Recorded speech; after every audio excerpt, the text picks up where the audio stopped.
అప్పుడే పుట్టిన బిడ్డ దగ్గర నుంచి వృద్ధుడి వరకు ప్రతి ఒక్కరికి లబ్ధి చేకూరేలా సంక్షేమ పథకాలు చేపట్టిన ఘనత ఒక్క ముఖ్యమంత్రి చంద్రబాబుకే దక్కుతుందని మాజీ మంత్రి తెదేపా పొలిట్ బ్యూరో సభ్యురాలు గల్లా అరుణకుమారి పేర్కొన్నారు. గుంటూరు జిల్లా వట్టిచెరుకూరు మండలం పల్లపాడులో రెట్టింపు పింఛన్లు, రెండో విడత పసుపు కుంకుమ చెక్కులు ఆమె పంపిణీ చేశారు.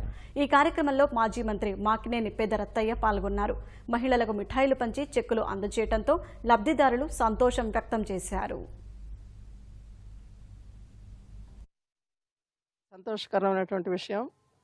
ఎక్కడికి వెళ్ళినా కానీ పండుగ వాతావరణంలో ఈ చెక్కులు ఇచ్చే కార్యక్రమం జరుగుతున్నందుకు చాలా సంతోషంగా ఉంది. మహిళలందరూ కూడా ఎంతో సంతోషంగా వికసించిన మొహాలతోటి పండుగ వాతావరణంలో వేలాది మంది మహిళలు పాల్గొనడం చాలా సంతోషకరమైనటువంటి విషయం. చంద్రబాబు నాయుడు గారు తీసుకురావడం అందరికీ కూడా చాలా ఆమోదయోగ్యమైనటువంటి విషయంగా నేను భావిస్తున్నాను. ఆంధ్రులకు పౌరుషం లేదా అని చెప్పనేసి ఆయన అడిగిన మాట ఆయన ఒక్కరి నోటి మాట కాదు, అది మనందరి మాటగా మనం అనుకోవాలి. ఆ మాటను మీరు గుర్తుంచుకొని ఆంధ్ర పౌరుషం ఏంటో, స్త్రీ శక్తి అంటే ఏమిటో మీరు నిరూపించాలా. ఈ స్త్రీ శక్తిని నిరూపించే అవకాశం మనకు వచ్చినందుకు మనం అందరూ సంతోషపడాలా. ఏ గ్రామంలో చూసినా పెద్ద ఎత్తున మహిళలు